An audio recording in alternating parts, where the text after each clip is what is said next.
कह सकते हैं?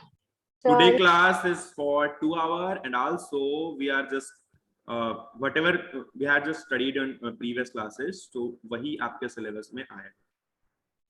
Okay sir. और आज आप डीबीपी के क्वेश्चंस भी डिस्कस कर लेंगे ना? सारे हो जाएंगे, टेंशन क्यों ले रहे हो? ऐसे होगा तो 3 घंटे ही कर लेंगे।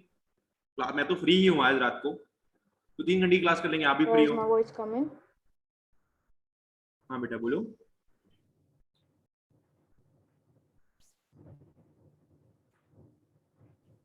ओके सर एग्जाम में नॉन मेटल्स भी आएंगे सर, जो आपने प्रीवियस ईयर से कराया था? डेफिनेटली।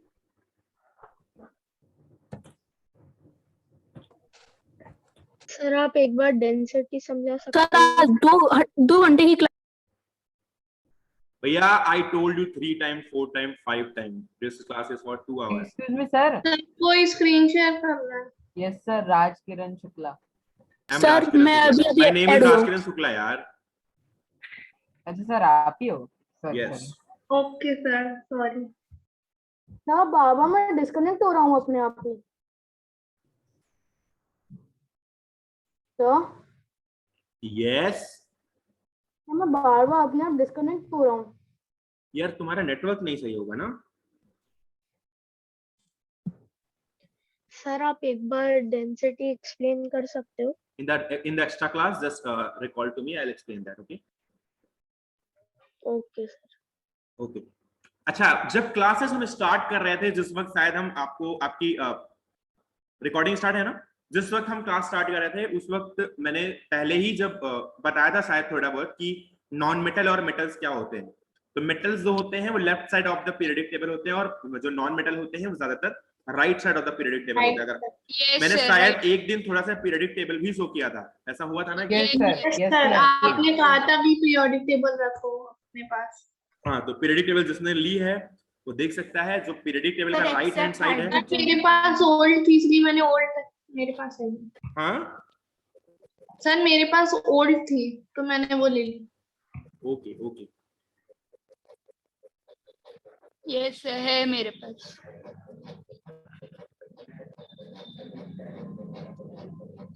बेटा 1 मिनट देना मुझे please. Okay sir.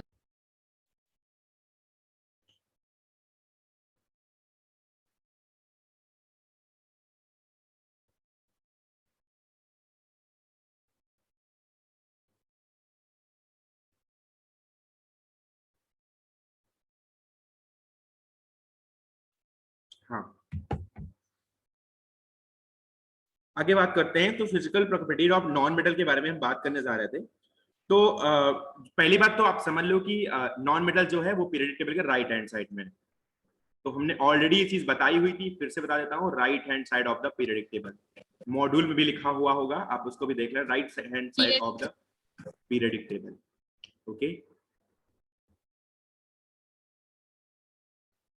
Right hand side है पीरियडिक टेबल के। अगर आप नॉन मेटल को देखोगे, ज्यादातर नॉन मेटल, जैसे कि आपको मैं एक बार अगर बताना चाहूँ, जैसे neon, argon, krypton, xenon, radon, ये सब सबसे लास्ट वाले में आते हैं।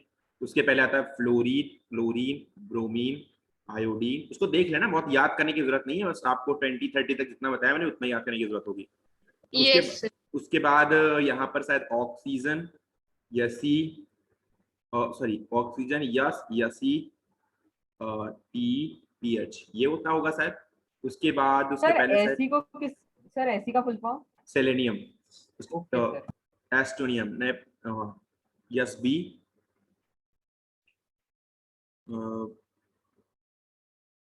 ऐसे कुछ है यार। सर ये जो आप ये बता रहे हो एलिमेंट्स वो लिखने हैं क्या? सर ये सेलेनियम, सर सेलेनियम और टेल्यूरियम, हाइड्रोजन तो सर लेफ्ट वो में दोनों होता है। गैस है। क्या? सर सेलेनियम गैस है? सेलेनियम तो गैस नहीं है, it's I think it's a metalloid type. Like ये नॉन मेटल है। जो भी नॉन मेटल होगा वो गैस ही नहीं होगी हर सर कंडीशन मेरे में। में लिखा हुआ है वो सेमी मेटल है। क्या? हाँ, सेमी मेटल। वो गैस तो नहीं हो सकता आई थिंक, क्योंकि गैस तो इधर ये वाली है, सेमी मेटल। और फ्लोरीन, क्लोरीन है, बीआर जो है लिक्विड है, आयोली। कौन भी होता है ना नॉन मेटल? क्या बेटा? और भी नॉन मेटल्स होते हैं इसमें। अगर कार्बन में तो ये सब तो मेटालॉइड वगैरह में आते हैं। आपको ज्यादातर नॉन मेटल्स जो आपके सिलेबस में है, आपको nitrogen, oxygen, chlorine, sulphur, phosphorus और bromine, chlorine, bromine. Bromine, iodine, ये सब याद रखना है। और ये गैसेस याद रखनी, जो गैसेस है नॉन मेटल के अंदर। तो आपको बस ऐसे बता दिया मैंने पीरियडिक टेबल के अंदर, इसको देख लेना एक बार, ठीक है। तो right side of the periodic table ये होते हैं सारे के सारे, ठीक है। सर लेफ्ट साइड में हाइड्रोजन होता है। Okay, I am just muting your mic and I'll be unmuting you after 15 or 20 minutes. So please wait and please listen. जो भी दिक्कत होगी, I'll solve that.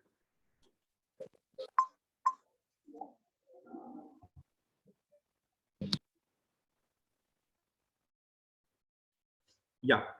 So the first part is I'm just moving forward with the some physical properties. The first part is, the first thing is non-metals are generally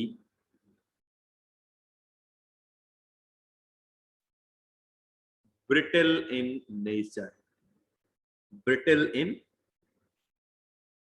nature. Okay. तो non metal जो भी होते हैं वो क्या होते हैं, brittle होते हैं। अब ब्रिटिल क्या होता है बेटा, नाजुकता अगर किसी में आती है, दैट्स अ ब्रिटिल, मतलब कि जो कमजोर होते हैं उन्हें ब्रिटिल बोलते हैं। ये एक साइंटिफिक या फिर कह सकते हो कि केमिस्ट्री का वर्ड हो सकता है कि ब्रिटिल जो होते हैं वो क्या होते हैं, जिसमें नाजुकता होती है, ठीक है। और जैसे अभी मान लो ऑक्सीजन है तो ऑलरेडी गैस है, गैस तो नाजुक होती ही है, तो उसमें कोई दिक्कत की बात नहीं है। और भी चीजें जैसे कि जैसे मान लो जो भी गैसियस पार्टिकल्स हैं, बेटा क्या स्क्रीन शेयर नहीं हो रही है क्या यार?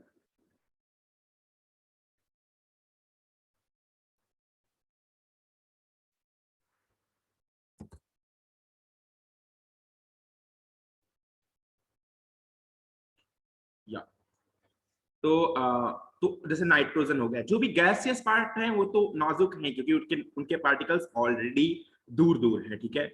तो ये इनमें तो प्रॉब्लम है ही नहीं। लेकिन जो और भी हैं, जो सॉलिड टाइप के भी होंगे कुछ नॉन मेटल्स, वो भी क्या है, नॉन मेटल्स। जो भी जितने भी फॉर्मेट्स हैं, मान लो कोई सॉलिड है जो इसमें प्रेजेंट है और वो नॉन मेटल कंडीशन में है, तो वो भी नाजुक होता है, उसमें बहुत ज्यादा कठोरता नहीं होती है। इनका रीजन ये है कि इनमें इंटरमॉलिक्यूलर फोर्स ऑफ अट्रैक्शन बहुत कम होता है। अपन रीजन भी लिख लो, reason is that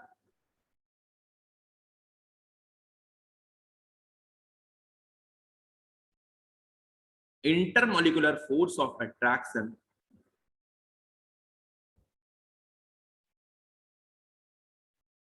is very less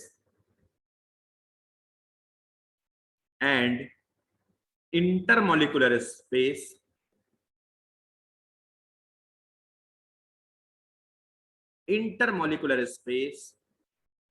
is high.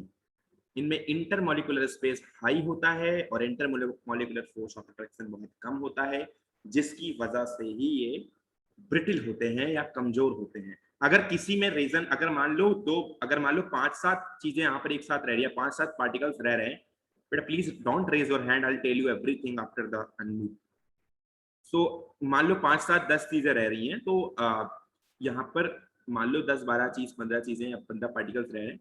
अगर इनमें फोर्स ऑफ अट्रैक्शन अच्छा आएगा, अगर फोर्स ऑफ अट्रैक्शन अगर अच्छा खासा होता है, तो इनमें क्या होता है, अगर जैसे सॉलिड होता है, तो जैसे मान लो मेटल या फिर आयरन का टुकड़ा है, तो आयरन के टुकड़े में क्या होता है, स्पेस बहुत कम होता है और इनमें इंटरमॉलिक्यूलर स्पेस कम होता है, जिसके साथ साथ इसमें अट्रैक्शन भी बहुत अच्छा आता है अगर ये आयरन का टुकड़ा होता तो। इसी रीजन की वजह से वो बहुत हार्ड होता है, वो ब्रिटिल नहीं होता। लेकिन नॉन मेटल में इंटरमॉलिक्यूलर स्पेस बहुत ज्यादा होता है। इनफैक्ट गैस में तो बहुत दूर दूर मॉलिक्यूल होते हैं, उसमें तो फिर मतलब हार्ड होने की कोई कॉन्सेप्ट ही नहीं बनता है, कोई ऑप्शन ही नहीं बनता है कि वो हार्ड होगा। उनके कॉन्सेप्ट जो भी आप देखोगे उनमें ज्यादातर इंटरमॉलिक्यूलर स्पेस बहुत ज्यादा होता है और उनका इंटरमॉलिक्यूलर फोर्स ऑफ अट्रैक्शन बहुत कम होता है, जिसके रीजन की वजह से ही आपके पूरे रूम में गैस फैल जाती है। जैसे ही आप सिलेंडर के पार्टिकल को, सिलेंडर का जो बोतल होते हैं, सिलेंडर जो भी होता है, उसको आप खोलते हो तो वो तुरंत ही पूरे रूम में फैल जाता है। उसका रीजन भी यही है, ठीक है। चलो, तो ये हो गया आपका पहला पार्ट। अब हम बात करते हैं डक्टिलिटी के अंदर। I told you the ductility. So ductility means stretchability. I told you in the previous classes in the metals part, तो मेटल क्या होता था, उसमें स्ट्रेचेबिलिटी बहुत ज्यादा होती थी। स्ट्रेचेबिलिटी होने की वजह से क्या होता था, वो पार्ट स्ट्रेच हो जाता था। स्ट्रेच हो जाता था, मतलब कि उसमें अगर हम चाहें तो फोर्स लगा के उसको हम पार्टिकल को बढ़ा दें। जैसे डक्टिलिटी में जैसे सिल्वर एंड ऑल वगैरह थे, उनमें अच्छा खासा डक्टिलिटी था। सिल्वर जैसा था, उसमें मैंने बोला था कि बहुत ज्यादा उसको जैसे हमने घर में ऑर्नामेंट्स एंड ऑल, जैसे मान लो हमने कोई आभूषण बनाए हैं घर में, या फिर जो भी हमने गोल्डन ज्वेलरीज वगैरह बनवाई है, उन सब के उनका रीजन ही यही है क्योंकि डक्टिलिटी अच्छी होती है, जिसकी वजह से वो स्ट्रेचेबल होता था। लेकिन जो नॉन मेटल होता है इसमें डक्टिलिटी अच्छी नहीं होती। इसके बीच का रीजन ये है लेस डक्टिलिटी।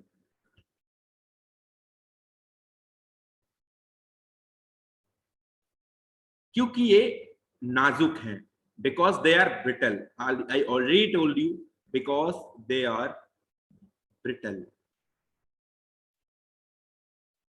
नाजुक होने की वजह से जब आप इसको स्ट्रेच करते हो, so they can not be stretched.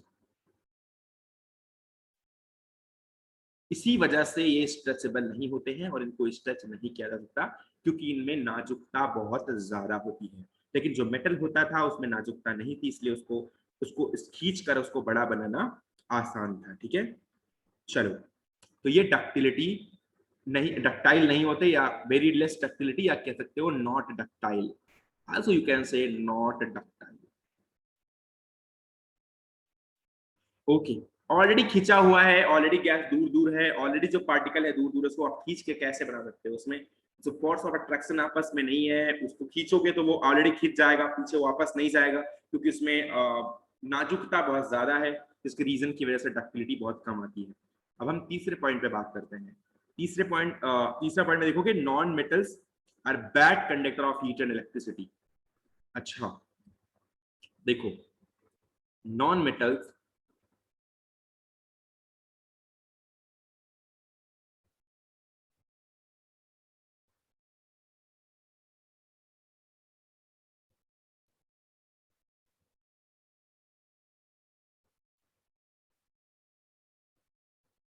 अगर आपने दो चीजें कभी देखी हो तो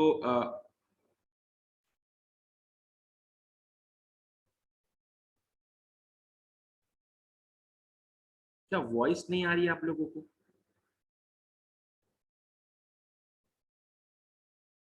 बेटा वॉइस नहीं आ रही है क्या? Sir Yes, break sir. हो रही है। सर आ रही है सर ब्रेक हो रही है। सर सर एकदम सर आप clear। स्लाइड थोड़ा सा एकदम सर ऊपर clear आ करेंगे रही है, सर। एकदम clear आ रही है। सर ब्रेक हो रही है बहुत सर सर थोड़ा सा ऊपर करके थोड़ी कम आ रही है। सर ब्रेक नहीं हो रही थोड़ी बिल्कुल ब्रेक भी। अभी सर, सही आ रही है? clear अभी आ सही रही आ रही है ना? अभी सही आ रही है? सर सही आ रही है। सर सही आ रही थी अभी सर। भी थोड़ी सर ब्रेक सर हो थोड़ा रही सा सही आ रही है, ऊपर करेंगे सर ब्रेक स्लाइड। नहीं है।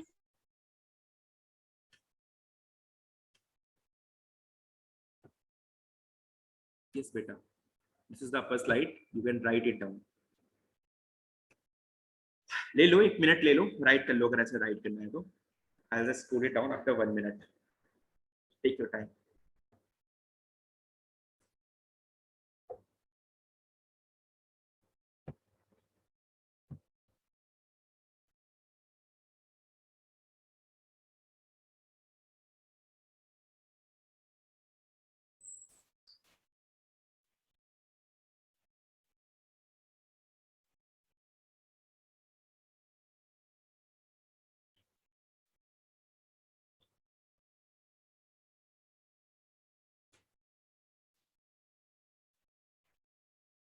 ठीक है, आई होप कि आपने लिख लिया होगा। हम आगे बढ़ते हैं। ठीक है, तो non metals are bad conductor of heat and electricity. इसमें बैड कंडक्टर होते हैं हीट और इलेक्ट्रिसिटी के। देखो, हीट और इलेक्ट्रिसिटी प्रोवाइड करने के लिए आपको बहुत सारी चीजें चाहिए होती हैं। सबसे बड़ी बात तो सबसे जो बड़ा कॉन्सेप्ट है, उसमें फ्री इलेक्ट्रॉन्स होने चाहिए मेटल्स के अंदर। और उसके बाद जैसे कि चलो मैं बताता हूँ, अगर आप बाउल में पानी को गर्म कर रहे हैं, मान लो यहाँ पर बाउल में आपने पानी को गर्म करा। घर में ऐसा होता है, इसलिए मैं ये एग्जांपल दे रहा हूं। ये एक बाउल है, यहां पर रखा हुआ पानी है। अब आप पानी को कंटिन्यूअसली गर्म करे जा रहे हो, टेम्परेचर इज इंक्रीजिंग, टेम्परेचर इसका इंक्रीज कर रहा है। यहां पर आपने कलछी, अगर आपको पता है कलछी क्या होती है, कलछी या कलछुल, जैसे हम चावल या दाल को निकालते हैं, आपने यहाँ पर रखा एक कलछी, इसके अंदर आपने करके रखा हुआ है जो थोड़ी सी डिप्ड है, ठीक है, जो थोड़ी सी डिप है इसके अंदर आपने इसको करके रखा हुआ है।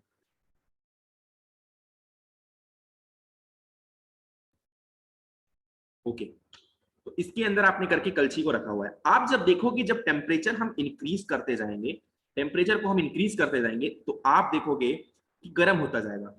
गर्म होने की वजह से अंदर का पार्ट गर्म होगा और इस गर्म होने की वजह से आपने अगर इसको यहां पर हाथ से पकड़ा हुआ है सबसे लेफ्ट हैंड पे, बेटा इट्स अ प्रैक्टिकल एग्जांपल, तो बेटा इसमें मत पूछना कि ये भी नहीं समझ में आया। अब यहां पर क्या था, आपने कलछी को यहां रखा था, कलछी अंदर थी, आपने यहां पर इसको अपने हाथ में होल्ड करे रखा है, लेकिन आप देखोगे कि यहां भी आपका हाथ गर्म हो जाता है, जबकि वो आपका हाथ या कलछी का ये पार्ट इस पानी के अंदर डिप्ड नहीं है, लेकिन फिर भी अगर आप इसको गर्म करते जाते हो, गर्म करते जाते हो, तो यहां से जो ये फ्लो है इधर की तरफ हीट का होता है, क्योंकि ये इलेक्ट्रॉन का ट्रांसफर और यहाँ पर हीट का ट्रांसफर इजी है, क्योंकि ये मेटल बॉडी है। और मेटल ये अगर स्टील का होगा तभी ऐसा होगा, ये स्टील होगा या लोहा होगा, सॉरी स्टील, ये स्टील होगा या लोहा होगा तब ऐसा होगा। इसमें क्या होता है, फ्री इलेक्ट्रॉन्स होते हैं, मेटल के अंदर फ्री इलेक्ट्रॉन्स होते हैं जो एनर्जी को मूव करवाने के लिए रिस्पॉन्सिबल रहते हैं। अगर आपने इनको यहां से एनर्जी दी तो इलेक्ट्रॉन को एनर्जी मिली, और इलेक्ट्रॉन हमेशा चाहता है, अगर बोर का एटॉमिक मॉडल किसी ने पढ़ा है, नहीं पढ़ा तब भी जान लो, अगर जो इलेक्ट्रॉन होता है वो सोचता है हमें थोड़ी सी एनर्जी मिल जाए और हम भाग जाएं। हर इलेक्ट्रॉन की कैपेबिलिटी यही होती है कि फ्री इलेक्ट्रॉन चाहता है तो इसको नीचे से कोई एक्स्ट्रा एनर्जी मिल जाए और वो एनर्जी को लेकर के वो एक्स्ट्रा ऑर्बिट में या आगे की तरफ बढ़ जाए। इलेक्ट्रॉन हमेशा मूवमेंट करना चाहता है, इलेक्ट्रॉन हमेशा एनर्जी को लेकर के आगे बढ़ना चाहता है। तो इसको जैसे ही एनर्जी मिलती है, इस एनर्जी को ये यहाँ पर इस वाली एनर्जी को इलेक्ट्रॉन्स इसके क्या करते हैं, मेटल बॉडी के, इसको थर्मल एनर्जी के रूप में कंज्यूम करते हैं। थर्मल एनर्जी इनमें कंज्यूम होती है। थर्मल एनर्जी मतलब हीट से दी गई एनर्जी को बोलते हैं थर्मल एनर्जी। बेटा माय वॉइस इज क्लियर और not, please tell in the chat box. Okay,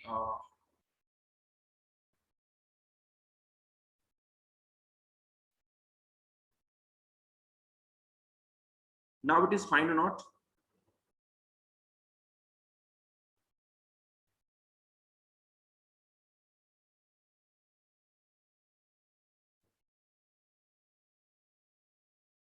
Beta, it is clear or not, please tell.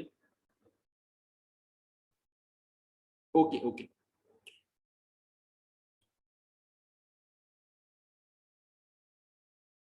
Please give a minute. Okay, please give a minute.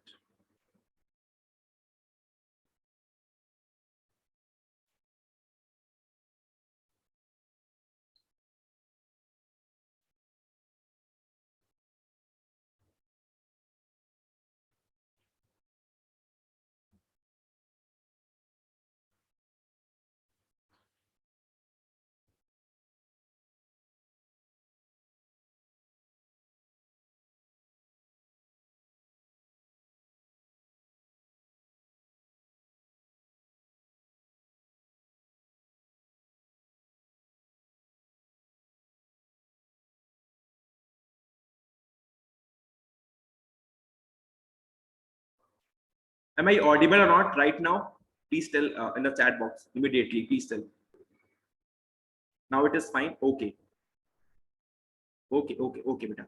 So I'm just moving forward. तो यहाँ पर क्या होता है बेटा कि thermal energy के रूप में इसको एक्स्ट्रा एनर्जी मिल जाती है, क्योंकि हीट की जो एनर्जी होती है, अगर हीट देने की वजह से कहीं एनर्जी आ रही है तो वो energy as a thermal energy consume होती है। तो इलेक्ट्रॉन क्या करता है, भाई हर कोई इंसान चाहता है कि मैं फ्री रहूं, भागूं। अब मैं अगर अपने घर से बाहर की तरफ भागना चाहता हूं, इस सिचुएशन में अगर मैं चाहता हूं कि मेरे को जाना है, तो अगर मेरे को ये मोटिवेशन मिल जाए या एनर्जी हमें कोई एनर्जी मिल जाए ऐसी जिसकी वजह से मैं भागना स्टार्ट कर दूं, तो मेरे को अगर कोई मोटिवेट कर दे कि जाओ बाहर, तुमको कोविड नहीं होगा, तुमको कोई प्रॉब्लम नहीं है, तुम आराम से जी सकते हो, हमको एक तरीके से मोटिवेशन मिल गया, तो इसको हम मोटिवेशन एनर्जी कह सकते हैं। तो हमको एक मोटिवेशन एनर्जी यहाँ पर ऑलरेडी फाइंड हो चुकी है, और उस मोटिवेशन एनर्जी को लेकर के हम क्या कर सकते हैं, भाग सकते हैं। अभी एनर्जी मिली नहीं कि हम आगे बढ़े नहीं, तो वही इलेक्ट्रॉन के साथ भी होता है। इलेक्ट्रॉन जैसे ही एनर्जी मिलती है आगे मूविंग फॉरवर्ड, हमेशा इसकी टेंडेंसी ही है भागना। तो थर्मल एनर्जी जैसे इसको मिलती है, इलेक्ट्रॉन अपने जो स्टेडी स्टेट कंडीशन होती है उससे आगे बढ़ जाता है और एनर्जी को लेकर के ये मूविंग हो जाता है।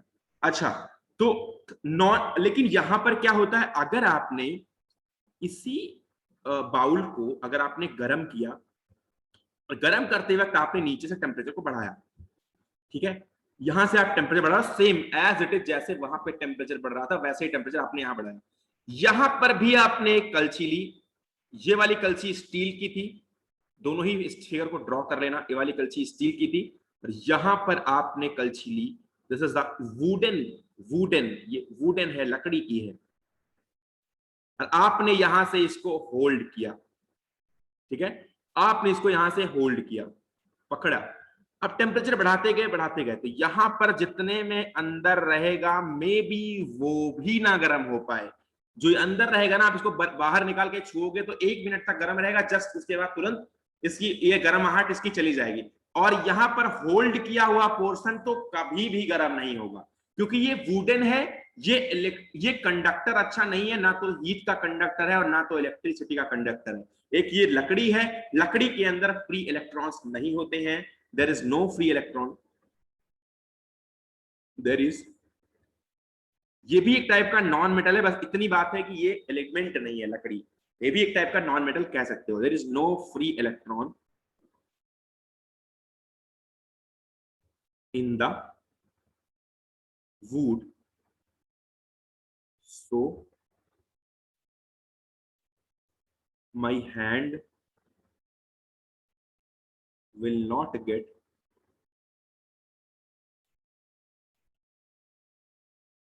any heat because there will not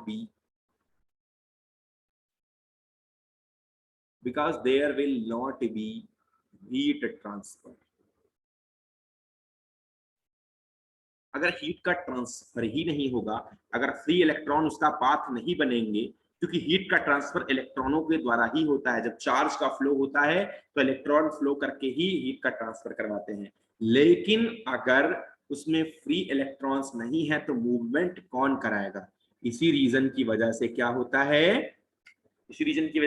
है, इसमें कंडक्टिविटी फ्लो हो जाती है। अच्छा, कुछ और भी ऐसे एलिमेंट्स हैं, जैसे कि कार्बन का एक आइसोटोप, कार्बन का एक फॉर्म होता है जिसको बोलते हैं ग्रेफाइट। आपने क्लास 5-6 तक पेंसिल यूज की होगी, पेंसिल। तो पेंसिल में जो जिससे आप लिखते हो, जो नुकीला निकला हुआ होता है, जो लिखने में यूजफुल होता है, ऐसे जो निकला हुआ होता है ना, उसके अंदर का black part of the pencil is called at the graphite. यहां पे लिख लो, ब्लैक पार्ट ऑफ पेंसिल।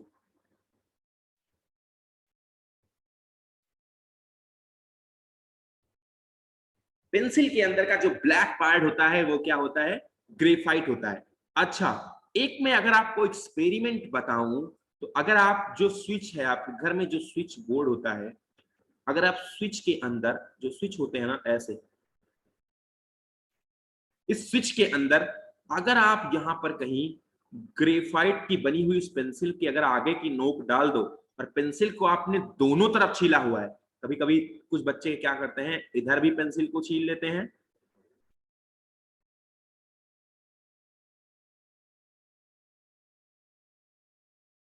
इधर भी नोकीली होती है, इधर भी नोक होती है, तो ये दोनों से अटैच रहती है, क्योंकि अंदर पूरे पार्ट में ग्रेफाइट होता है, पूरे पार्ट में कहीं मिसिंग नहीं होता। अगर कहीं मिसिंग होता तो समझ लो पेंसिल बर्बाद है, पता लगा आधा छीले तो पता चला वहां पे पेंसिल का वो ग्रेफाइट का पार्ट ही नहीं है। इसलिए जो रॉड होती है पेंसिल, अगर आप कभी पेंसिल को फोड़ के देखा हुआ हो, वो जो पेंसिल के अंदर रॉड होती है ना, जो ऐसे ब्लैक कलर की होती है, वो पूरे में डिस्ट्रीब्यूटेड रहती है। तो अगर आप दोनों तरफ आपने पेंसिल को छील दिया और अगर आपने इसको बल्ब में डाल दिया, अगर आपने इसको प्लग में डाल दिया और इस तरफ फिंगर लगा दी, तो बहुत तेज करंट मार देगा, इनफैक्ट करंट बहुत तेज लग जाएगा। कभी करना मत, बस एक बार बता रहा हूं आपको कि आपको जानकारी रहे उस चीज के लिए। मान लो आपने कभी गलती से कर दिया पेंसिल, तो आपने अगर स्विच को ऑन कर दिया और अगर इसे पेंसिल डाल के पीछे की तरफ आपने टच कर लिया, तो बहुत ही तेजी के साथ करंट मारेगा। क्योंकि इसमें इलेक्ट्रॉन का फ्लो हो जाता है। इसमें जो ग्रेफाइट होता है उसकी प्रॉपर्टी लिखना, इन ग्रेफाइट, अच्छा बता क्यों रहा हूं कि क्योंकि ग्रेफाइट भी एक नॉन मेटल का पार्ट है। And I am telling you exception, जो मैंने अभी बताया कि नॉन मेटल में हीट कंडक्टर नहीं फ्लो होता, हीट का फ्लो नहीं होता, हीट का ट्रांसफर नहीं होता, लेकिन यहां पर बता रहा हूं कि होता है ग्रेफाइट के अंदर, क्योंकि in graphite free electrons are there.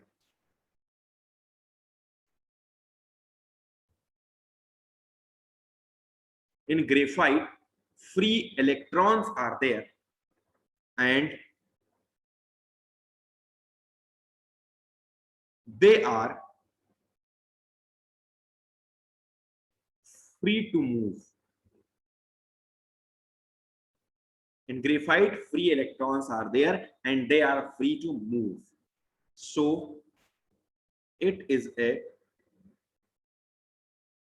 good conductor of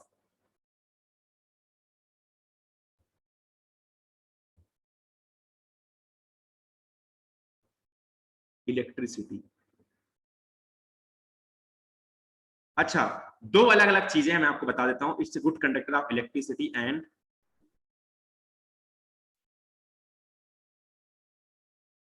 thermal heat transfer.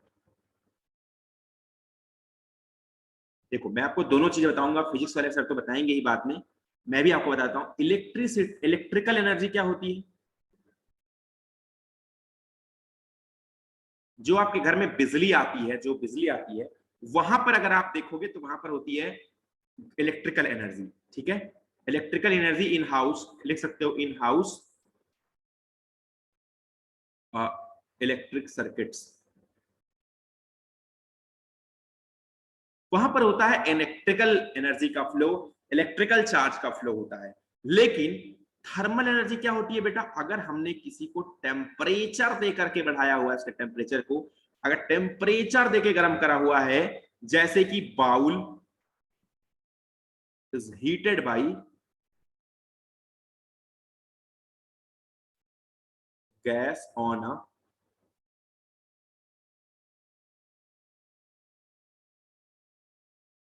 Temperature.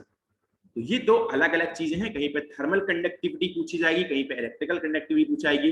तो इलेक्ट्रिकल कंडक्टिविटी में का मतलब हुआ कि इलेक्ट्रॉन मतलब इलेक्ट्रिकल एनर्जी को या इलेक्ट्रिकल फ्लो को वो आसानी से फ्लो होने दे, और थर्मल कंडक्टिविटी मतलब वो थर्मल एनर्जी को। तो यहाँ पे लिख लो बेटा सब कुछ, पहले तो राइट कर लो जो भी लिखा हुआ है।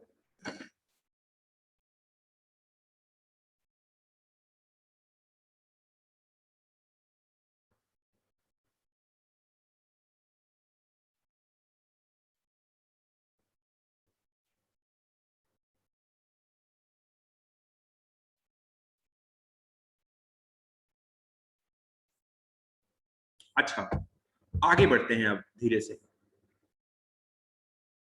नॉन मेटल क्या होते हैं बेटा? नॉन मेटल का अगली प्रॉपर्टी है लस्टरस होना।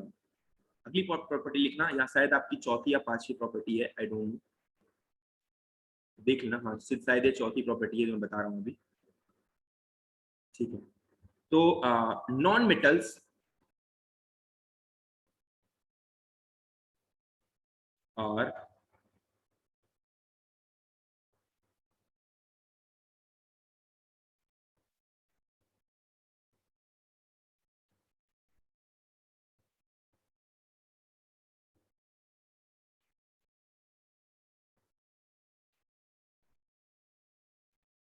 बेटा आपको समझ में आया है जो भी पढ़ाया हुआ है? Yes sir. Yes sir. तो दिक्कत तो नहीं रही? इलेक्ट्रॉन के बारे में बीच में आपकी समझ नहीं आया। क्या समझ नहीं आया बेटा? जो आप सर इलेक्ट्रॉन के बारे में सर स्टार्टिंग आपकी में आवाज सर डायग्राम बनाना है क्या? सर फ्री इलेक्ट्रॉन क्या होते हैं? सर थर्मल एनर्जी स्टार्टिंग में तो बताया था। सर आपने ये तो डायग्राम बनाया। Sir electrical energy. बेटा you are 8th class and I told you कि whatever I will be writing on the screen you have to write everything, so why are you asking again and again कि diagram बनाना है कि नहीं बनाना है? मैंने बताया बनाते वक्त भी डायग्राम की डायग्राम बना लेना, याद रहेगा। मैंने क्यों बताया? अपने पढ़ने के लिए बेटा बताया नहीं, और आप रिकॉर्डिंग देख करके भूल जाओगे। अभी आज सुबह रिकॉर्डिंग देखोगे या कल सुबह आज शाम को देखोगे और कल भूल जाओगे। अगर आपके कॉपी पे नोटेड रहेगा तभी आपको याद रहेगा। So please write down everything. If I am writing every definition on the screen, so it's my mean कि आपको लिखना है, ठीक है। अब बता देते हैं इलेक्ट्रॉन्स के बारे में क्या आप बोल रहे हो। वेट करो, देखो बेटा मैं म्यूट करके बताता हूं, 1 मिनट बता दे रहा हूं।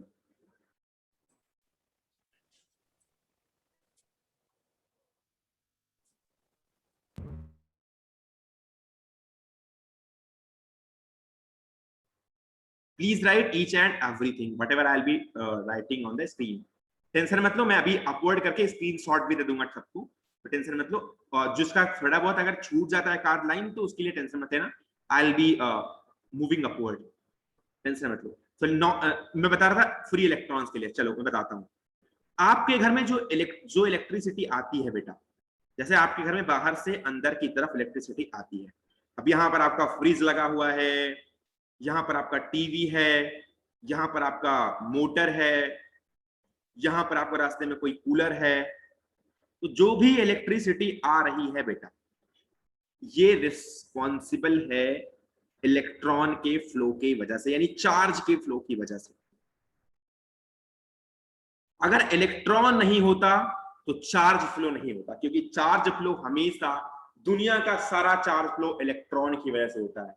मैंने बता दिया कि इलेक्ट्रॉन के पास एनर्जी इतनी होती है, टेंडेंसी होती है उसकी मूविंग टेंडेंसी होती है।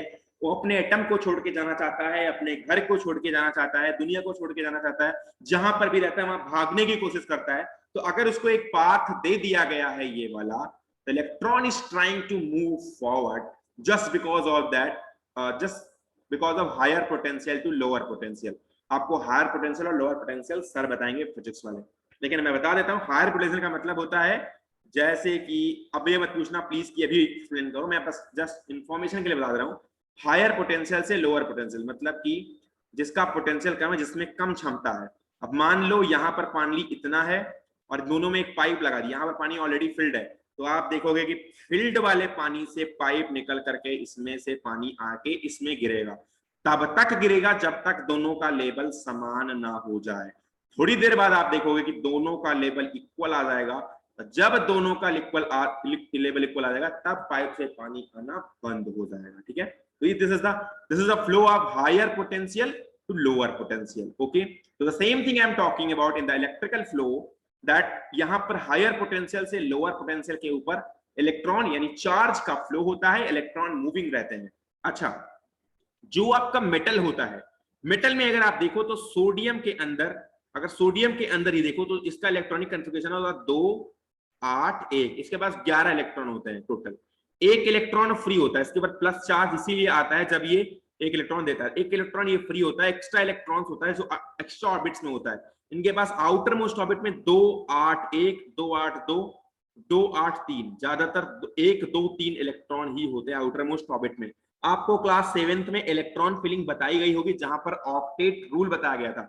अगर किसी का एटॉमिक नंबर 11 है तो सबसे पहले वो ट्राई करता है कि अपनी, उसकी सेल्स होती हैं डिफरेंट, उस सेल्स के अंदर वो क्या करता है 2 8 1, मतलब सबसे पहले 2 इलेक्ट्रॉन फिल करेगा, फिर 8 फिल करेगा, फिर जो बचेगा उतना रह जाएगा। ये इलेक्ट्रॉन्स हैं जो आपको ऑलरेडी ऑक्टेट रूल्स में बताया गया होगा 7th क्लास 6th क्लास में, आपको उसमें फिलिंग थोड़ी बहुत करवाई गई होगी। लेकिन फिर भी मैं बता रहा हूँ किसकी फिलिंग ऐसे चलती है कि 2 8 1। अब अगर यहीं पे mg की फिलिंग करनी है तो सिमिलर फिलिंग mg की भी होगी। 2 8 2 8 10 ऑलरेडी इलेक्ट्रॉन हो गए, क्योंकि इलेक्ट्रॉन और प्रोटॉन का नंबर बराबर होता है। तो किसी भी एटम के अंदर इलेक्ट्रॉन और प्रोटॉन का नंबर बराबर होता है अगर इसके ऊपर कोई चार्ज नहीं है। तो जितने इलेक्ट्रॉन है, मान लो इसका एटॉमिक नंबर 12 है तो 12 इलेक्ट्रॉन और 12 प्रोटॉन इतने इसमें होते हैं। अगर मान लो 11 है इसका एटॉमिक नंबर तो 11 इलेक्ट्रॉन और 11 प्रोटॉन होंगे सोडियम के अंदर। तो होगा क्या बेटा, अब ऐसे 11 इलेक्ट्रॉन थे, इनकी फिलिंग अगर हमने करना स्टार्ट किया तो 2 8 1 2 8 10 पहले हो गया, 1 बचा था, 1 एक्स्ट्रा बच गया है। इन्हीं की वजह से जो एक्स्ट्रा एडेड इलेक्ट्रॉन होते हैं 1 2 इसमें बच जाता है, मैग्नीशियम में, एल्युमिनियम वाली सीरीज में 3 बच जाता है। इन्हीं एक्स्ट्रा इलेक्ट्रॉन्स की वजह से इसमें चार्ज का फ्लो इजी होता है, क्योंकि एक्स्ट्रा इलेक्ट्रॉन्स पाए जाते हैं। इलेक्ट्रॉन इनमें फ्रीली मूव करते हैं, ये ज्यादा बॉन्डेड नहीं रहते हैं, मतलब अपने ऑक्टेट्स को कंप्लीट नहीं कर पाते और इसमें एनर्जी बहुत ज्यादा होती है, हर इलेक्ट्रॉन भागना चाहता है। तो फ्रीली इलेक्ट्रॉन्स होने की वजह से इसमें मेटल बॉडी के अंदर इसमें चार्ज की मूवमेंट बहुत इजी होती है और इसी वजह से ये इलेक्ट्रिकल कंडक्टिविटी या थर्मल कंडक्टिविटी को शो करते हैं। आई थिंक कोई भी चीज बच के नहीं गई होगी जो मैंने बताया है। अगर फिर भी रहती है तो डाउट अभी थोड़ी देर में क्लियर है तो आप बता देना, कोई बात नहीं। राइट एक बार करते चलना, जो भी मैं लिखाऊंगा राइट करते चलना, बिकॉज बहुत इंपॉर्टेंट है चीजें। अच्छा, नॉन मेटल, चौथी क्वालिटी पे आते हैं, बात करते हैं। Non metals are lustrous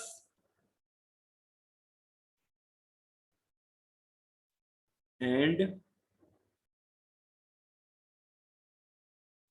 cannot be polished। देखो, पहली बात तो पॉलिश बता दो। पॉलिश सुनते करते हैं जिनका सरफेस चिकना होता है, जिनका सरफेस पार्ट एकदम रीअरेंज्ड होता है, एकदम रेगुलर अरेंजमेंट में होता है, उनमें कोई दिक्कत नहीं आती है। लेकिन जिनमें पॉलिश उसमें नहीं कर पाते अच्छे से, देखो मेटल और नॉन मेटल की बात कर रहे हैं, एलिमेंट के अंदर बात कर रहे हैं। अब लकड़ी में मत जाना कि लकड़ी में भी पॉलिश कर देते हैं, वो एक नॉन मेटल का पार्ट है। आई am talking about the metal and non metal. Non metal को पॉलिश करना उतना ईजी नहीं है, क्योंकि उसमें जो पार्टिकल्स होते हैं वो मूवमेंट करते रहते हैं, उनमें इतना बॉडी के अंदर इतना अच्छा अट्रैक्शन फोर्स नहीं आता। लेकिन जो मेटल बॉडी होती है उसके अंदर आता है, इसलिए वो रेगुलर शेप में होता है। अगर कोई क्यूबिकल पार्ट है, अगर मान लो आयरन का, तो बिल्कुल ही अरेंज्ड होता है। इसमें पार्टिकल को, मेटल बॉडी को पॉलिश करना बहुत ही आसान होता है, पॉलिश पे चढ़ जाती है। लेकिन अगर उबड़ खाबड़ जगह पे अगर आप पॉलिश करोगे तो पॉलिश उतनी अच्छे से ना चढ़ेगी और ना उसको पॉलिश करना आसान होगा। तो ये तो पॉलिश का कॉन्सेप्ट तो हर किसी ने देखा होगा। एक वर्ड यहाँ पर नया है, लस्ट्रस। मे भी किसी ने सुना भी हो, मे भी किसी ने नहीं सुना हो, लेकिन मैं बताता हूं। लस्ट्रस क्या होता है? मान लो सनलाइट, सनलाइट क्या होती है? किसी बॉडी पे पड़ती है, ये बॉडी है। बॉडी मतलब ये मेटल बॉडी हो सकती है, ये संगमरमर का पत्थर हो सकता है, ये लिक्विड का वाटर, क्लीन वाटर हो सकता है। उसमें जब सनलाइट पड़ती है ना बेटा, तो सनलाइट पड़ने की वजह से इसमें चमक होती है, चमक मतलब ये शाइनिंग क्वालिटी में आता है, शाइनिंग।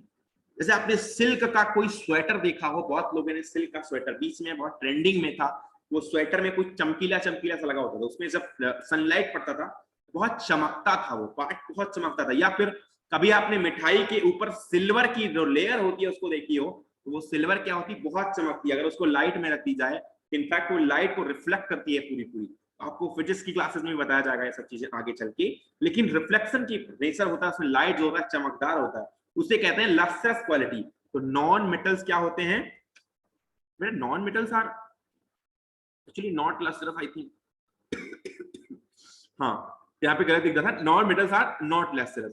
तो अगर उबड़ खाबड़ जगह है वहां पर पढ़ना आसान नहीं होगा, वहां पर लस्टर का बनना आसान नहीं होगा। लेकिन अगर कोई जगह ऐसी है जो प्लेन है, जो चिकनी है, वहां पर, या जो क्लीन है, तो क्लीन जगह पे अगर कार्बन का, मतलब कार्बन का ले लिया आपने पार्ट, कार्बन मतलब अगर जला हुआ कार्बन है, लकड़ी ले ली, क्या उस लकड़ी में, जले हुए कार्बन के अंदर या जली हुई लकड़ी के अंदर क्या लाइट पड़ेगी तो कभी चमकेगी? कभी नहीं चमकेगी। तो क्यों नहीं चमकेगी? क्योंकि उसमें लस्ट्रस क्वालिटी नहीं है। उसमें पॉलिश मतलब बेटा होता है घर की पॉलिश।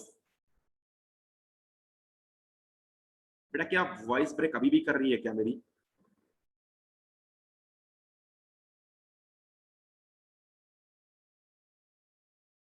बेटा क्या वॉइस ब्रेक अभी भी कर रही है? मे बी आज नेटवर्क थोड़ा सा वीक है बेटा, नो प्रॉब्लम, थोड़ी थोड़ी बीच में ब्रेक कर रही है, but I will be clearing all that in the next class. Maybe network weak है क्योंकि आज बारिश हुई थी इधर, इस वजह से हो सकता है बेटा, तो I am sorry for that, but I will be clearing everything whatever I will you will ask to me. तो बेटा सनलाइट क्या होता है? मान लो सनलाइट पड़ती है तो इसमें चमक होती है, उस चमक की वजह से शाइनिंग नेचर को ही हम बोलते हैं लस्टरस क्वालिटी। लेकिन जो नॉन मेटल होता है इनमें उबड़ खाबड़ चीजें होती हैं, या फिर जो इर्रेगुलर चीजें होती हैं, आप कह सकते हो इर्रेगुलर होते हैं। इर्रेगुलर होने की वजह से इसमें अगर बॉडी पे अगर मान लो शाइनिंग होती है, या बॉडी पे अगर मान लो कोई भी सनलाइट का पार्ट पड़ता है, या कोई भी लाइट पड़ती है, सनलाइट ही नहीं लाइट भी पड़ सकती है, कोई भी घर की लाइट पड़ सकती है, उसमें चमक का नेचर नहीं होता है, क्योंकि उसमें पार्टिकल्स होते हैं, इर्रेगुलर होते हैं। तो आपको में भी समझ में आया होगा। आते हैं 5वें पॉइंट पे। नॉन मेटल्स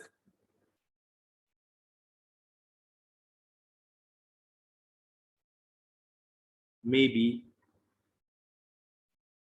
solid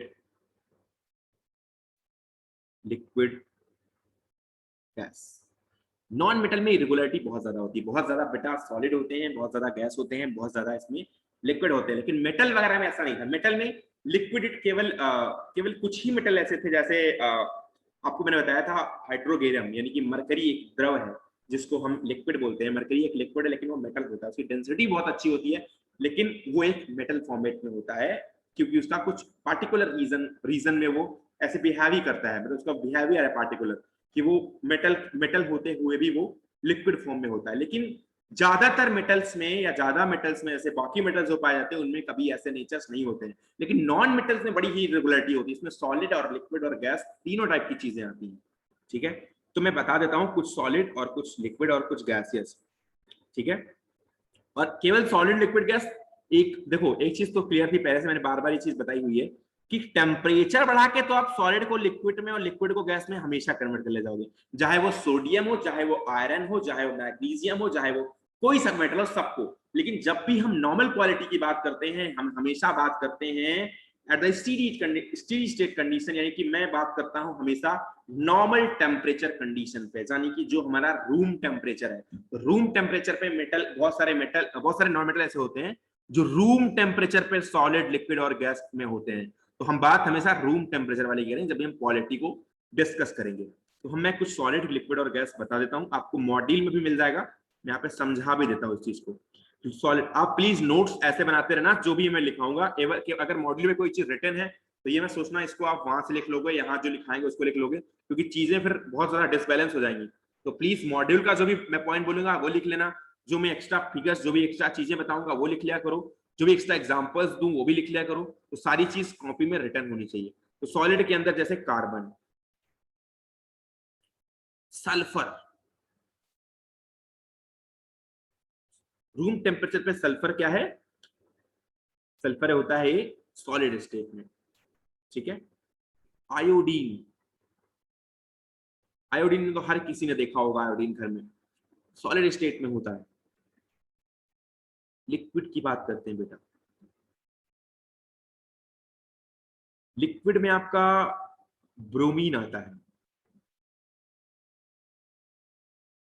ठीक है, और शायद एक ही नॉन मेटल है जो कि लिक्विड फॉर्म में होती है रूम टेम्परेचर पे, इट्स ओनली वन गैस, इसको आप याद रखना।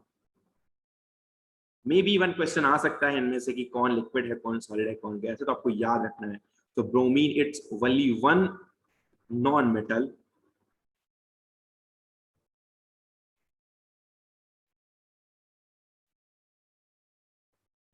that exists as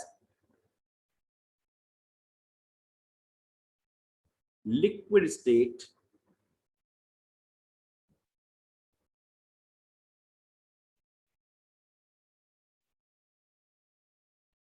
at room temperature। Okay, room temperature पे क्या होता है, ये लिक्विड स्टेट में आता है ब्रोमीन जो होता है।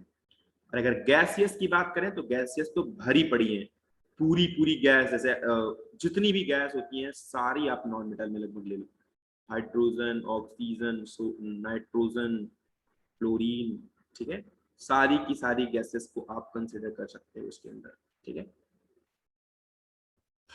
ओके, आगे पॉइंट की तरफ बढ़ते हैं।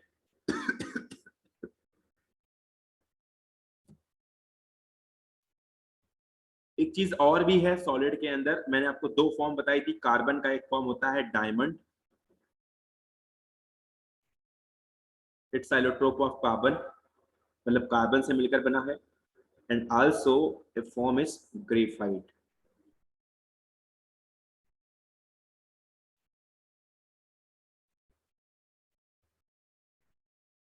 रोहित बजाज बेटा, I am just unmuting you in 2-3 minutes, so please wait. So diamond भी होता है और ग्रेफाइट भी होता है।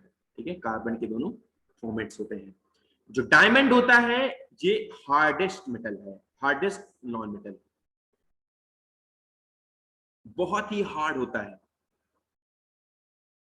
और जो ग्रेफाइट होता है ये सॉफ्ट होता है, लेकिन डायमंड जो होता है पुअर कंडक्टर ऑफ हीट है।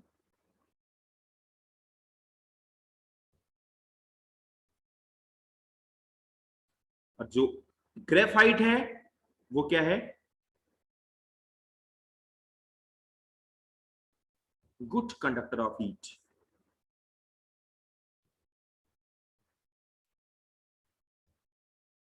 या यहां तक आप सबको समझ में आई थिंक आ गया होगा, ठीक है। अच्छा, थोड़ी बहुत बातें कर लेते हैं। अगर आपको डाउट्स हैं तो मैं पहले वो क्लियर कर दूं, और आप सभी पहले अपने अपने वीडियोस ऑन करोगे, उसके बाद आप डाउट्स पूछोगे, ठीक है। वीडियो पहले आप ऑन करोगे और फिर डाउट्स पूछोगे एक एक करके। मैं जिसको जिसको अनम्यूट करूंगा वो पूछेगा। चलो मैं अनम्यूट तो सबको कर देता हूं, लेकिन एक एक करके मैं नाम लूंगा, अपने अपने डाउट सारे पूछ लेना, ठीक है। हर्षित जैन। मेरे को एक ये डाउट था कि Yes. आपने जो कार्बन से लिखा है तो कार्बन से डायमंड बनता है। Diamond, it's a allotrope of carbon. Carbon का ही मिलकर के बना होता है डायमंड। डायमंड बेटा हीरा, डायमंड नहीं, इट्स अ डायमंड, हीरा। ही था इसलिए लगा। नो इट्स अ डायमंड बेटा। यस, एनी अदर क्वेश्चन बेटा? तो आपका मिस ग्रेफाइट रहता है जो अपन पेंसिल्स में यूज करते हैं, यस। तो मतलब वो इलेक्ट्रिसिटी और हीट दोनों का अच्छा कंडक्टर है। नहीं, वो इलेक्ट्रिसिटी का तो बहुत अच्छा कंडक्टर है, लेकिन हीट में भी वो यूजफुल है, क्योंकि इलेक्ट्रिसिटी में जो फ्लो होता है चार्ज का बहुत तेज होता है, और हीट में बहुत कम होता है, इसलिए आपको हीट में समझ में नहीं आएगा, लेकिन हीट का भी कंडक्टर है वो। और इलेक्ट्रिसिटी में भी इलेक्ट्रिसिटी बहुत तेज चलता है, क्योंकि इलेक्ट्रिसिटी में बहुत ज्यादा फ्लो ऑफ इलेक्ट्रॉन्स होते हैं, बहुत ज्यादा इलेक्ट्रिसिटी होती है। और सर जो अपने वायरिंग जो अपने डले रहते हैं हाउसेस में, वो इलेक्ट्रॉन्स की वजह से ही मूव करती है उसमें इलेक्ट्रिसिटी। बिल्कुल बिल्कुल। ठीक है सर। और कोई डाउट्स, पीछे कोई क्वेश्चन तो नहीं है इसमें? सर मेरे को एक चीज पूछनी Mitali Gupta, yes Mitali Gupta will help. Yes बेटा बोलो। सर ये पूछना है कि ये बेटा प्लीज एलिट्रोप और please on your video, everyone will on your sir video. Sir वो ऑप्शन आपने ऑफ कर रखा है वो ऑप्शन। ऑफ क्या? Yes, sir. We cannot start the video because we were sir video का ऑप्शन बंद है। वीडियो का वीडियो का तो ऑप्शन बंद किया था यार। सर करा था। सर ये बंद। you cannot start your video because the host stopped it.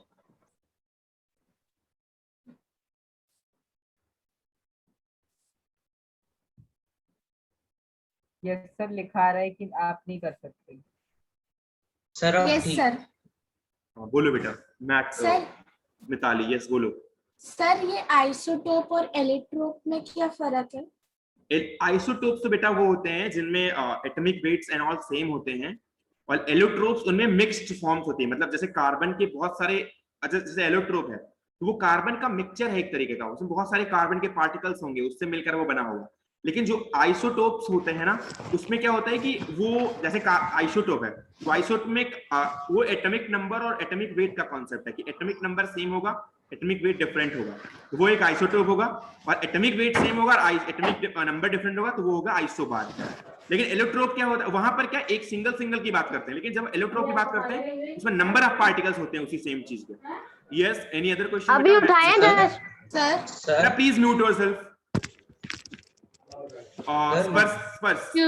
स्पर्श।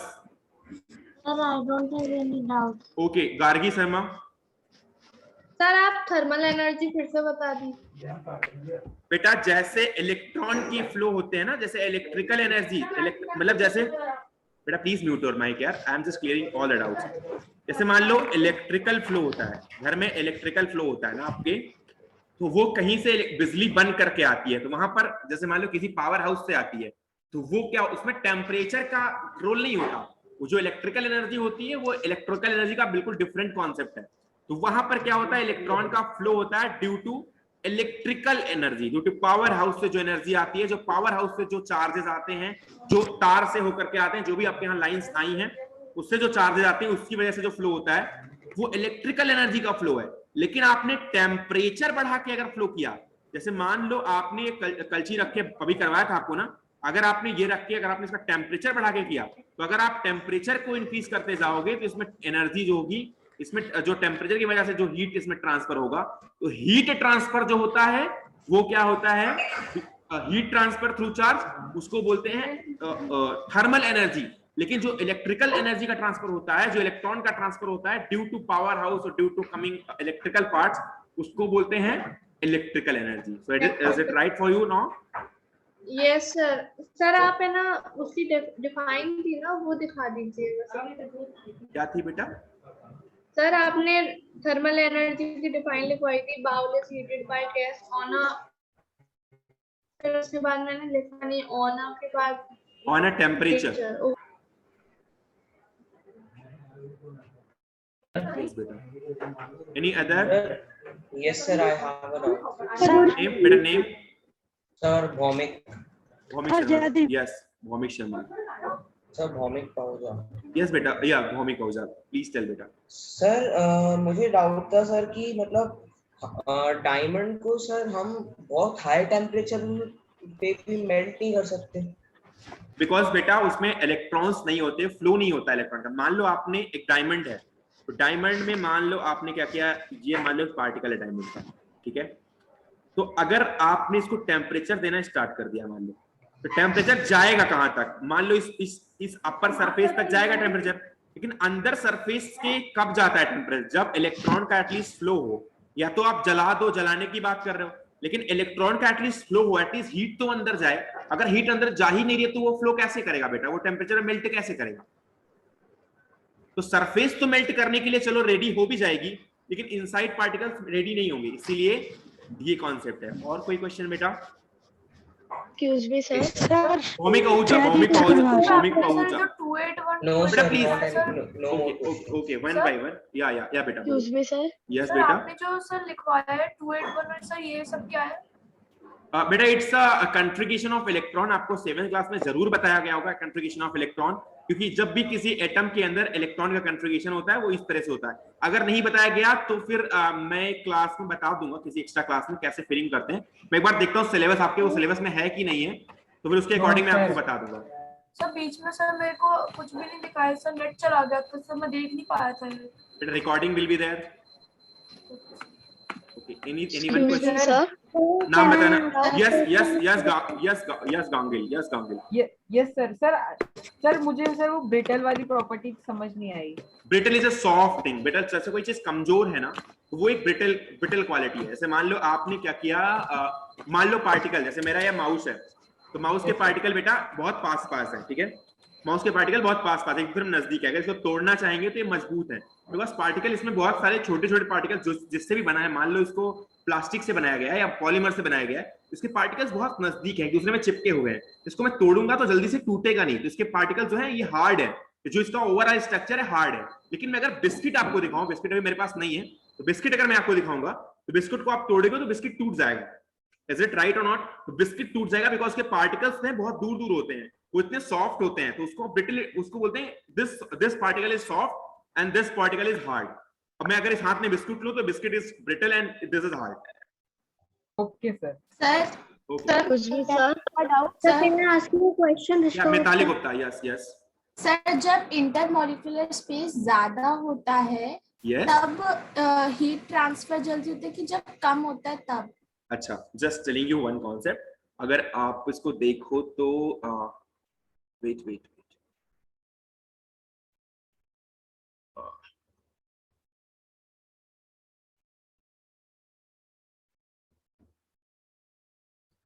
मान लो लाइन में 10 आदमी खड़े हैं, ठीक है। 1 2 3 4 5 6 7 8 9 10। अब ये एक पॉइंट है, कोई मान लो ये है यक्स पॉइंट है, और ये कोई घर है वाई। अब बीच में 10 आदमी है। अब आपको यक्स घर से आपको 500 की एक नोट वाई घर तक भेजनी है। 500 की एक नोट या 500 रुपए की एक नोट आपको वाई घर तक भेजनी है, बिना किसी दिक्कत के। आपको चल के नहीं जाना है, बस आपको इसमें से किसी को देना है, और वो नोट जल्दी पहुंच जाएगी, क्योंकि एक दूसरे के पास मूवमेंट आसानी हो जाएगी। क्योंकि यहाँ पर जो है बगल बगल खड़े हैं, ये दोनों, ये सभी एक दूसरे के बगल बगल खड़े हैं, और ये देने के लिए तुरंत हाथ, जैसे इनके हाथ, इसके हाथ में आया, ए के हाथ में आया, तुरंत बी को ट्रांसफर हो गया, बी के हाथ में आया तुरंत सी को ट्रांसफर हो गया, सी के हाथ में आया तुरंत डी को ट्रांसफर हो गया, डी के हाथ में आया तुरंत ई को ट्रांसफर हो गया, तुरंत आगे तुरंत आगे तुरंत आगे तुरंत आगे, तो ऐसे ट्रांसफर होता चला गया। तो यहाँ पर वाई के पास पता लगा कि बहुत जल्दी ये पहुंच गया तुरंत, ठीक है। यहाँ पर ये पास थे, इसलिए ये जल्दी से और इंटरमॉलिक्यूलर स्पेस यहाँ पर कम होगा, क्योंकि इंटरमॉलिक्यूलर स्पेस का मतलब है अगर मान लो यहाँ पर इंटर स्पेस, अगर इसको अगर मान लो कोई मॉलिक्यूल मान लो अगर पूरे स्पेस को, तो यहाँ पर क्या हो रहा है, रेगुलर अरेंजमेंट पे है, इनमें डिस्टेंस में ज्यादा अंतर नहीं है, तो थोड़ा दूर दिखाया हुआ है, एक दूसरे से मान लो चिपके हुए हैं ये, इनमें स्पेस में कोई दिक्कत नहीं है, ठीक है। अब दिक्कत नहीं है इसका मतलब यहां पर पहुंचाना चीजों को आसान है, और इंटरमॉलिक्यूलर स्पेस यहां पर कम है। स्पेस इंटरमॉलिक्यूलर, अगर इसको एक मॉलिक्यूल मान लो पूरे घर को, जिस वे से या जिस पाथ से जा रहा है, अगर इसको एक पूरा मॉलिक्यूल मान लो, तो intermolecular space is very less. अच्छा, अब अगर मैं दूसरी चीज बताऊं कि भैया अगर यही स्पेस, अगर मान लो यही घर में अगर दो आदमी बीच से मिसिंग हो जाएं, यहां से दो आदमी हट जाएं और फिर यहां से एक आध दो आदमी मिसिंग हो जाएं, तो पहुंचाने में यक्स से वाई तक 500 रुपए को दिक्कत तो आएगी ही। इसको मे भी ट्रांसफर करने के लिए यहां तक चल के जाना पड़े, फिर इसको यहां पर दो आदमी मिसिंग है, यहां तक चल के जाना पड़े, तो अगर इसमें स्पेस ज्यादा आएगा, अगर बीच में दो चार आदमी मिसिंग हो जाएंगे तो स्पेस आ जाएगा, जिसकी वजह से मूवमेंट बहुत इजीली नहीं होगी और इतना अच्छा ट्रांसफर नहीं होगा। तो यही कॉन्सेप्ट हीट ट्रांसफर में भी है। अगर इंटरमॉलिक्यूलर स्पेस में कोई दिक्कत आई, अगर बढ़ा इंटरमॉलिक्यूलर स्पेस, तो इसका मतलब मूवमेंट यानी कि चार्ज का ट्रांसफर बहुत मुश्किल से होगा और वहां पर फ्लो भी बहुत धीरे धीरे होगा। लेकिन अगर इंटरमॉलिक्यूलर स्पेस बहुत कम है, यानी कि एक दूसरे में सटे हुए हैं, तो वहां पर चार्ज का मूवमेंट इतनी जल्दी हो जाएगा कि आपको पता भी नहीं चल पाएगा, तो वो जल्दी मूव करता चला जाएगा। यस बेटा। सर आपने ग्रेफाइट में लिखवाया कि इसके इलेक्ट्रॉन्स फ्री टू मूव है, तो ये कैसे good conductor of heat and electricity है? बेटा क्योंकि इलेक्ट्रॉन ही एक वे है। यहाँ पर जैसे एक्स से वाई तक आदमी वे है, आदमी का हाथ वे है इस 500 रुपए को यहाँ पहुंचाने के लिए, वैसे अगर ए से बी तक अगर आप कोई हीट या इलेक्ट्रिसिटी ट्रांसफर करना चाहते हो एक्स से वाई तक, तो एक इलेक्ट्रॉन ही एक ऐसा एक बंदा है जो इसको लेकर के जाएगा। कोई ऐसा पर्सन नहीं है, कोई ऐसी चीज नहीं है जो इसको ए से बी तक यानी एक्स से वाई तक चार्ज को फ्लो कर दे या फिर किसी इलेक्ट्रिसिटी को फ्लो कर दे या हीट को फ्लो कर दे। केवल इलेक्ट्रॉन का फ्लो ही इस चीज के लिए रिस्पॉन्सिबल है। अब ग्रेफाइट के अंदर अच्छे खासे फ्री इलेक्ट्रॉन्स होते हैं, एकदम फ्री इलेक्ट्रॉन्स, पूरा पार्टिकल न्यूट्रल होता है और फ्री इलेक्ट्रॉन्स होते हैं उसमें, तो फ्री इलेक्ट्रॉन्स मूव करने के लिए बहुत आसानी से मूव कर जाते हैं। एनी अदर क्वेश्चन बेटा? सर तो सारे नॉन मेटल्स बैड कंडक्टर होते हैं हीट और इलेक्ट्रिसिटी के, और एक्सेप्शन ग्रेफाइट है। यस, एक्सेप्शन इज जैसे कि graphite. Okay sir, thank you sir. Any other question बेटा? Sir can I ask a question? Rishika Gupta sir name बेटा, name. Excuse me Rishika Gupta. Yes बेटा बोलो। Rishika Gupta. Sir what is the meaning of allotropic form? Allotropic form मतलब अभी मैंने बताया था same चीज, एलोट्रोप और आइसोटोप में डिफरेंस बताया था। आइसोटोप मतलब कि आपका जो फॉर्म है, लाइक आपने आइसोटोप का मतलब है बेटा, देखो आइसोटोप का फॉर्म है कि मान लो 6C12 है, 6C13, ठीक है। सर कोई साउंड जैसी आवाज आ रही है बैकग्राउंड में से कहीं से। क्या बेटा? सर कोई आवाजें आ रही हैं कभी कभार बीच में बैकग्राउंड से। Okay, may be something is problem. तो यहाँ पर 6C12 है, यहाँ पर 6C13 है, तो इन दोनों में बेटा एटॉमिक नंबर सेम है और एटॉमिक वेट में डिफरेंस है। आप देखो तो इसका ये एटॉमिक वेट लिखा हुआ आता है ऊपर और नीचे एटॉमिक नंबर लिखा हुआ होता है। तो एटॉमिक नंबर और एटॉमिक वेट में थोड़ा सा डिफरेंस है, सॉरी एटॉमिक नंबर तो सेम है लेकिन एटॉमिक वेट में डिफरेंस है। तो क्या होता है कि एटॉमिक नंबर अगर सेम है और एटॉमिक वेट में डिफरेंस है, तो ये होते हैं एक दूसरे के आइसोटोप। अगर एटॉमिक नंबर डिफरेंट होता, जैसे कि आर्गन है, आर्गन का एटॉमिक नंबर शायद 18 होता है, 40, कैल्शियम का होता है 20 और ये भी 40। अगर इसका वेट सेम हो जाए और ये डिफरेंस आ जाए, कभी ये हर किसी में 40 नहीं होता बेटा, हमेशा आर्गन में 40 नहीं होता, लेकिन कुछ उसके पार्टिकल्स या कुछ उसके पार्ट्स ऐसे होते हैं जिसमें आर्गन का एटॉमिक वेट 40 तक पहुंच जाता है।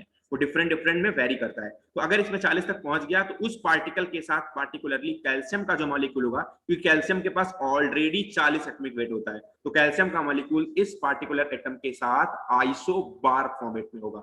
इसको बोलेंगे आइसोबार। और एलोट्रोफ होते हैं बेटा जब कार्बन कार्बन से ही बना हो, केवल कार्बन ही हो उसके अंदर, तो वो हो गया एलोट्रोफ। वो बहुत सारे कार्बन का मिक्सचर है बेटा। ठीक है, any other question? Sir graphite non metal good conductor है क्या?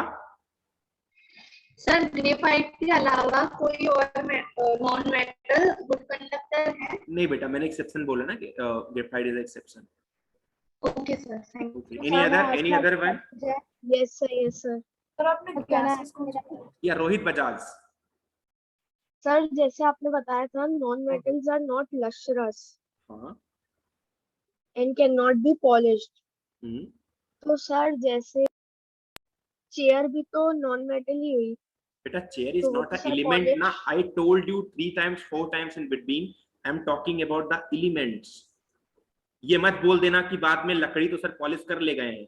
I am talking about elements। Elements is having 2 types, metal and non-metal। Okay, in the chemistry we are talking about ना। I am not talking about the surroundings। I told you 3 times in between also that try to see on the lecture video, you will find that I told you कि बस बेटा non metals की बात मतलब elements के अंदर करना। ये मत बोलना कि सर वो डिफरेंट हो गया। अब ग्रेफाइट की बात इसलिए कर दी, आपको अगर देखोगे पूरी पीरियडिक टेबल के अंदर ग्रेफाइट और डायमंड नहीं है, लेकिन वो एलोट्रोप्स हैं कार्बन के, तो कार्बन के ही एक फॉर्मेट्स हैं वो। ये मत बोलना कि सर बाहर से क्यों बात कर रहे हो ग्रेफाइट की, वो तो नहीं है एलिमेंट के अंदर, लेकिन वो एलिमेंट नहीं, लेकिन वो कार्बन का एक फॉर्मेट है बेटा। ठीक है, वो इसका एलोट्रोप है। और कोई क्वेश्चन बेटा? No sir. Any other one? Sir gases कौन सी लिखी थी? क्या बेटा? सर आपने गैसेस कौन सी लिखी थी? एनी गैस यार, हर गैस है, हर गैस नॉन मेटल।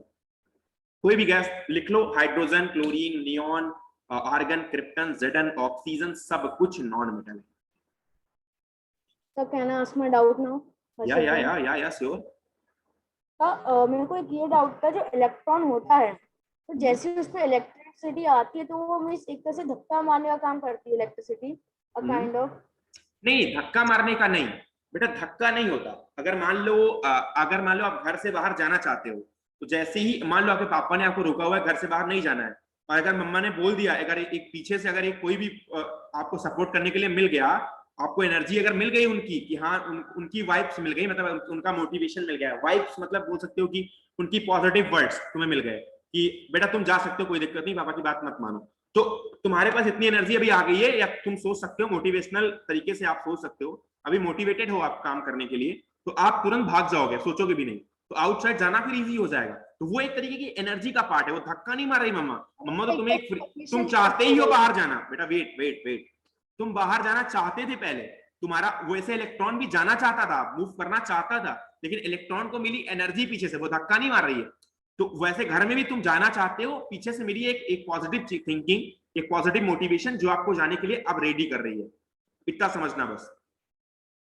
सर मतलब एक तरह की हेल्प है आपको? हाँ, हेल्प मिल गई, मतलब आप energy is like a help बेटा, always energy is like a help. अगर आप काम करते हो घर में तो दिक्कत तो होती ही है सबको, मान लो तो खाना खाते हो, that's a help for you कि आपको एनर्जी मिल गई है। Bhaumik Pahuja, why are you just?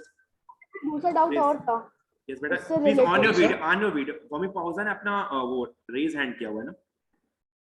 Okay, Harshit Jain, another doubt बेटा। What to lower down my hands? Okay बेटा, सो हर्षित जैन। डाउट एक और था, एक सॉलिड, लिक्विड और गैस आपने जो बताया नॉन मेटल्स का, तो उसमें जो सॉलिड है जैसे आपने बताया सल्फर, तो सब मतलब ये सल्फर जो है लिक्विड में कन्वर्ट नहीं होता रूम टेम्परेचर पे? नहीं बेटा नहीं होता है, तभी तो मैंने वहां पे एग्जांपल दिया। अगर कन्वर्ट होता, बेटा देखो, लिक्विड से सॉलिड से लिक्विड में कन्वर्ट करना, लिक्विड से गैस में कन्वर्ट करना, और फिर गैस से प्लाज्मा में कन्वर्ट कर देना, ये सब तो टेम्परेचर का खेल होता है बेटा। आपने अगर उसको मान लो जैसे वाटर ही है, वाटर को आपने क्या किया, आपने उसको मान लो 0 डिग्री सेंटीग्रेड के, वो बर्फ में था, अंदर था वो, मान लो स्नो में, उसको आपने 3-4 डिग्री सेंटीग्रेड का टेम्परेचर दिया, आराम से वो लिक्विड फॉर्म में आ गया। 0 डिग्री सेंटीग्रेड की बर्फ से 0 डिग्री सेंटीग्रेड के वो पहले लिक्विड में कन्वर्ट हुआ, फिर 3-4 डिग्री और बढ़ा, और अभी वो लिक्विड फॉर्मेट में आ चुका है। अब उसको आपने क्या किया, थोड़ा और वेपराइज, थोड़ा और आपने गैस टेम्परेचर दिया, 100 डिग्री तक पढ़ाते गए, कुछ तो पहले ही वेपराइज हो गए, कुछ बाद में वेपराइज हुए, लेकिन 100 डिग्री के आसपास मानते हैं कि वेपराइज होने स्टार्ट हो जाता है और उसका वो बॉइलिंग पॉइंट है। अब आपने उसको वेपराइज कर दिया, अब वो वेपर फॉर्म है यानी कि गैसियस स्टेट फॉर्म है, तो टेम्परेचर अब भी रिस्पॉन्सिबल है करने के लिए। कुछ देर बाद जब आप गैसियस फॉर्म यानी वेपर को उसी फॉर्मेट में ले लोगे और आप 4-5 हजार डिग्री सेंटीग्रेड तक अगर आप बढ़ाते जाओ टेम्परेचर को, तो एक वक्त आएगा जब वो जो गैस है, जो वेपर है उसके अंदर, वो आयनाइज्ड हो जाएगी और उस आयनाइज्ड फॉर्मेट को बोलते हैं प्लाज्मा। तो हमेशा टेम्परेचर ही रिस्पॉन्सिबल है इस चीज को करने के लिए। समझ पा रहे हो ना बात को? नॉर्मल जब भी हम कोई प्रॉपर्टी कैलकुलेट करेंगे, जब भी हम कोई प्रॉपर्टी के बोलेंगे, वो हम प्रॉपर्टी बोलेंगे कि भैया ये नॉर्मल टेम्परेचर बात कर रहे हैं यानी रूम टेम्परेचर बात कर रहे हैं। Yes sir, understand. और सर जो आइसोटोप वो आइसोबार है, तो मतलब Yes. जिसमें मॉलिक्यूलर वेट जो होता है हाँ वो बराबर होता है, तो वो आइसोबार हुआ। हाँ ओके सर। सर यस, नाम नेम सर सक्षम बिंदल। यस बेटा बोलो। सर जो आपने बताया डायमंड हार्डेस्ट है, वो सारे सब्सटेंस में है या सिर्फ नॉन मेटल में है? वैसे तो सारे सब्सटेंस में कह सकते हो, क्योंकि पार्टिकल बहुत ही अंदर होते हैं वैसे, लेकिन नॉन मेटल में बोलते हैं। लेकिन मेरे को तो अगर मैं जैसे यार मैंने एग्जैक्टली तो मैं तो नहीं देखा है ये चीज, लेकिन मेरे को लगता है कि नॉन मेटल में ही होना चाहिए। सारे सब्सटेंस का तो नहीं कह सकते, क्योंकि मेटल में जैसे आयरन वगैरह होते हैं वो बहुत ज्यादा हार्ड होते हैं। तो ये है कि कार्बन बहुत ज्यादा इनसाइड होता है, बहुत ज्यादा उसमें पार्टिकल्स होते हैं, बहुत अट्रैक्टिव रहते हैं, बहुत एक दूसरे में अटैच रहते हैं, इसलिए कह सकते हो कि वो बहुत ज्यादा हार्ड होता है और नॉन मेटल के अंदर मानो उसको। ठीक है, मैं एक बार देख के बता दूंगा वो चीज। इस पर श्रीवास्तव, सॉफ्टेस्ट मेटल कौन सा है? सॉफ्टेस्ट मेटल में बेटा पोटेशियम और सोडियम होते हैं जो सॉफ्ट होते हैं। मैंने बताया था पहले तो आपको कि सॉफ्ट मेटल जो होता है वो क्या, सोडियम तो मेटल होता है आप मेटल ही तो पूछ रहे हो, softest metal. Sir. Non metal में तो बेटा सॉफ्ट क्या बात जानोगे, जब गैस जितनी है सारे सॉफ्ट ही है।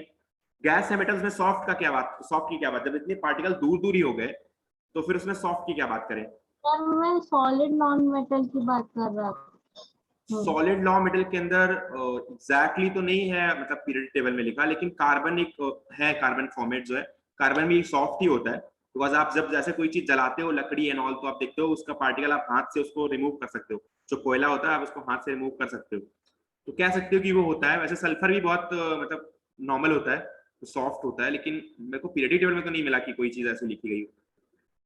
Okay sir. ठीक है, 5 minute break.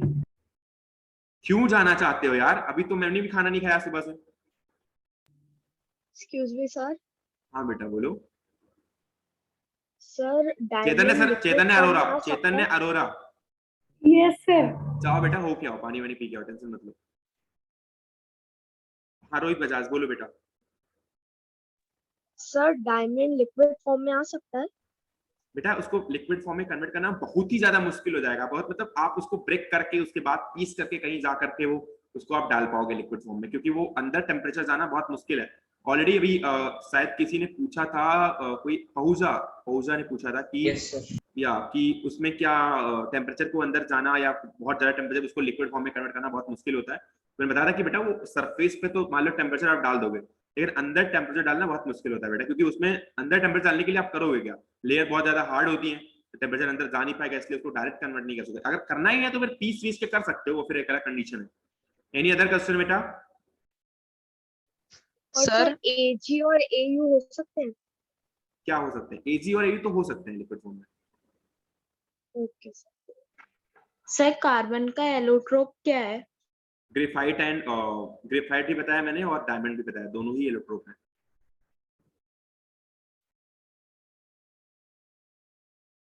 So how are you all?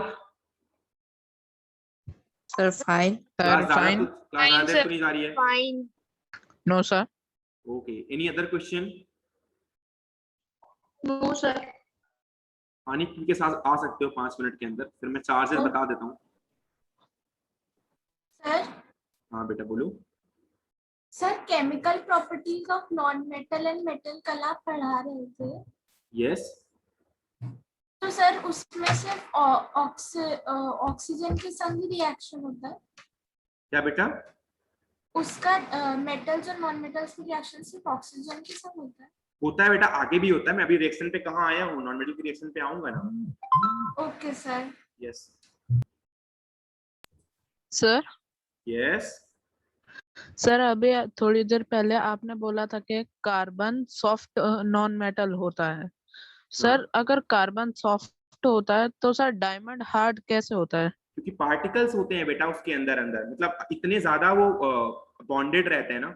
अगर आप उसको देखो ना एक बार, कोई वीडियो आप देखो अगर यूट्यूब पे, तो उसमें जो, अच्छा मैं अभी वीडियो शो हो सकता है क्या इस पे स्क्रीन पे? Yes sir. सर सर आप स्क्रीन शेयर कीजिए यूट्यूब ऑन करके, या जिससे भी आपको दिखाना है, MP4 वगैरह उससे देख सकते हैं।